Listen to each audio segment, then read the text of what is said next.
Muchas mujeres se preguntan qué deben tener para que las inviten a bailar. Y muchos hombres también se preguntan qué ven los que saben para invitar a una mujer. Por eso, aquí te comparto qué buscan realmente los milongueros experimentados para elegir con quién bailar. Seguime hasta el final. Mi nombre es Gustavo Bensekre-Sabá y hoy te quiero compartir un tema más cuidadoso que cortarle las uñas a tu mascota.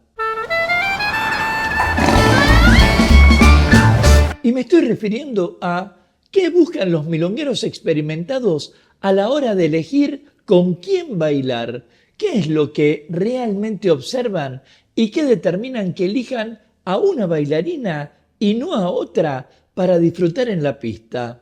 Pero para ir por partes, primero hablemos de algo que muchos pasan por alto. Los milongueros expertos no eligen al azar. No es que miran alrededor, apuntan con el dedo y dicen: a ver, vos, mijita, vení para acá.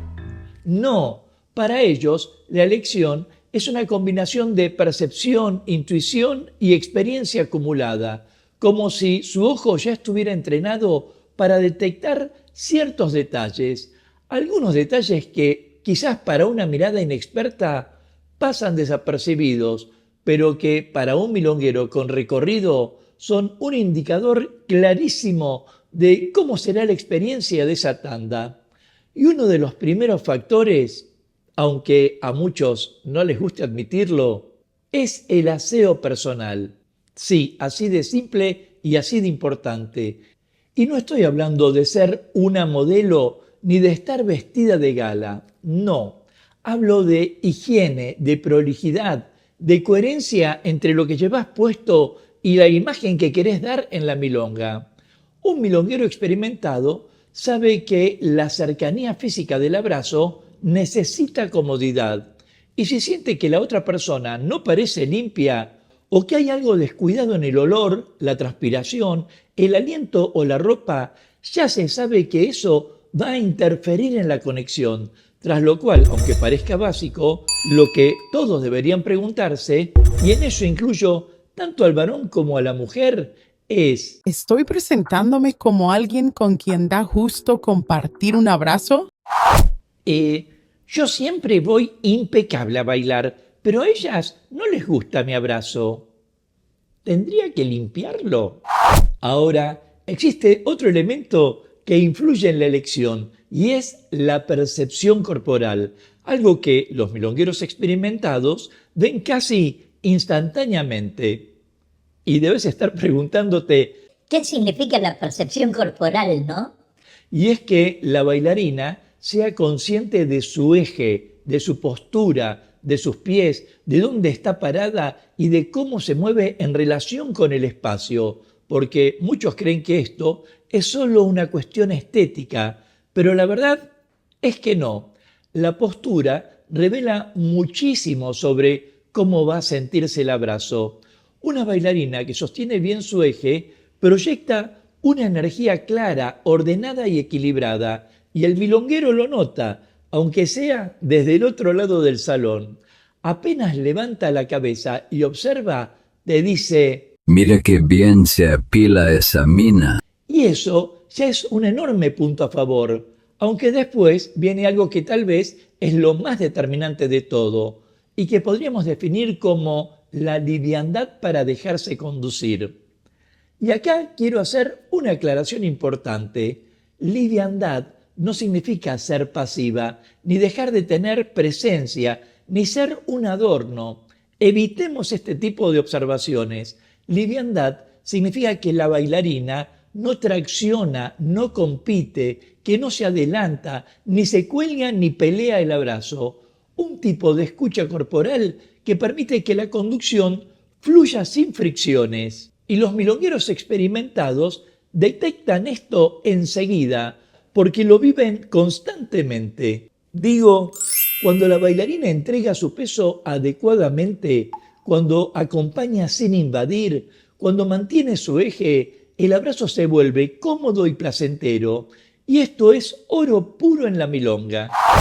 Entonces, Cuando no te entrega el peso, ni te acompaña y te invade, ¿quiere decir que te desfinancia? Pero hay otro aspecto que, aunque no lo digan, también miran los milongueros con experiencia, y es la presencia emocional.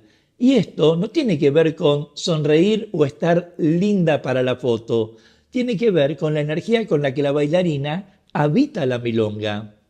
Quiero decir, ¿está abierta a conectarse? ¿Está presente? ¿O está dispersa mirando el celular pensando en otra cosa? ¿O bailando con un nivel de tensión que transmite incomodidad? Y esto es algo muy sutil, porque la presencia emocional es invisible para quien no está atento, pero para un milonguero experimentado es más claro que encender un fósforo por el lado correcto, porque la verdad es que todo esto no basta.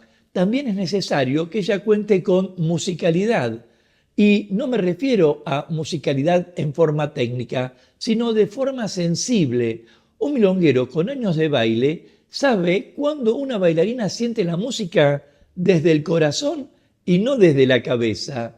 Si la ve adelantándose sin escuchar, o reaccionando tarde, o agregando un adorno tras otro sin relación con la orquesta, ya sabe que la conexión puede ser difícil, pero cuando ve a alguien que se mueve con naturalidad, respirando la frase musical, incluso antes de que bailen juntos, ya se despierta el deseo de invitarla.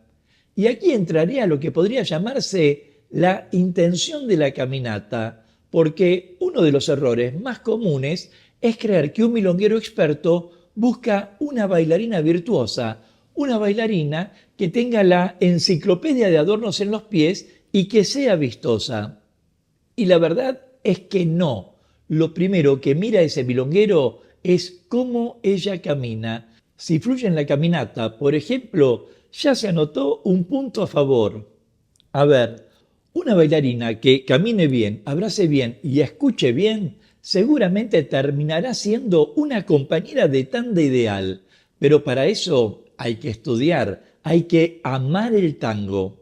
Pensémoslo de este modo. Si vemos dos bailarinas esperando, una que está cambiando el peso constantemente, acomodándose el pelo, mirando para todos lados, y otra que se muestra tranquila, con el torso bien colocado y respirando neutralmente, ¿a quién invitarías? O si ves dos bailarinas que caminan hacia el bar, una que camina con pasos cortos y rodillas rígidas, y otra que camina con una proyección suave, natural y sin esfuerzo, ¿por quién te decidirías a invitar? ¿Puedo responder el próximo año? La verdad es que la estabilidad es una de las cosas más deseadas en el abrazo, así como la capacidad de seguir la música y acompañar la conducción sin interferir. Y aquí me animo a agregar que el milonguero experto también se fija en la actitud que se tiene en la pista. Una bailarina que se mueve respetando la ronda, que se integra al flujo de la pista, que no invade el espacio de otros, que se adapta al espacio y a la pareja, que no pelea, que no necesita llamar la atención, genera confianza. Sí, ya sé que parece mucho, pero los milongueros experimentados buscan exactamente eso. Alguien con quien puedan sentirse cómodos sin tener sorpresitas en medio del baile. Y te agrego algo más que, aunque lo haya dejado para lo último, tal vez sea lo más íntimo. Esencialmente, los milongueros expertos buscan un encuentro humano. No buscan demostrar nada, ni lucirse, ni ganar aplausos. Buscan un abrazo sincero, una bailarina que transmita humanidad, sencillez, disponibilidad y naturalidad. No importa si cuenta con una técnica intermedia o avanzada, porque lo que importa es que transmita ganas de compartir con ese recurso que enamora al milonguero y que es la sonrisa franca. Si a propósito querés aportar a este espacio, déjame tu comentario y de paso forma parte de la comunidad Tango Milonga suscribiéndote ya a este canal y activando la campanita de notificaciones para enterarte rápidamente de cuándo aparecerá el próximo video de clases, cultura o actualidad de tango argentino. Sea como fuere, Si bien existen varios motivos por los que un milonguero experto invita a una bailarina, también debemos tener en cuenta que la elección no siempre tiene que ver con la técnica, sino con el momento emocional, con la memoria afectiva de tandas anteriores, con la energía y con la necesidad del cuerpo de ese momento. A veces el milonguero quiere una tanda suave, otras una más divertida, otras más silenciosa y otras que sean musicales. Y así va eligiendo, porque de lo que estamos hablando es de que la elección de con quién bailar es una cuestión de cómo llevar nuestra vida. Entender que elegimos a quienes nos hacen sentir mejor, a quienes nos sostienen, a quienes nos escuchan y a quienes nos permiten ser nosotros mismos sin esfuerzo. Entender que el abrazo de tango es un espejo de nuestras relaciones, un espejo en el que buscamos comodidad, respeto, escucha y presencia, entre otras cosas, y que cuando encontramos eso, volvemos a esa persona una y otra vez, porque en definitiva, el tango nos enseña que la conexión verdadera no se impone, no se negocia ni se actúa, se siente, y cuando la sentimos, la elección se vuelve natural. Nos vemos en breve mientras paso a paso pasa la cultura.